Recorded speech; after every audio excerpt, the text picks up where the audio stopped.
Hello dear students, today there is central idea of keeping quiet for you. आज मैं central idea बता रही हूँ poem Keeping Quiet की. The poem is written by Pablo Neruda. यह poem जो है Pablo Neruda द्वारा लिखी गई है. It is about self-realization and self-analysis. यह poem स्वयं को एहसास कराना और स्वयं के विश्लेषण के बारे में है. He says to human beings to not to kill animals. Poet बोलते हैं, ह्यूमन बींग्स बोलते हैं कि एनिमल्स को किल नहीं करना है. He also says not to harm other human beings.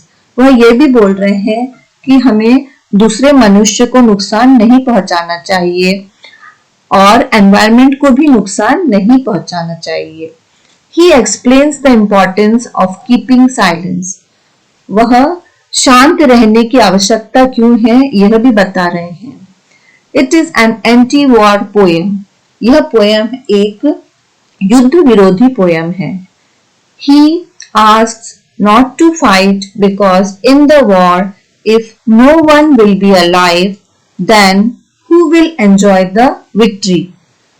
Poet बोल रहे हैं मनुष्य जिस तरीके से एक दूसरे से लड़ाई लड़ रहा है यह लड़ाई नहीं करनी है, क्योंकि अगर लड़ाई में कोई जीवंत ही नहीं बचेगा तब उस विजय को का आनंद उठाने के लिए कोई भी नहीं बचेगा, तो उस जीत की उस विजय की का कोई अर्थ नहीं है.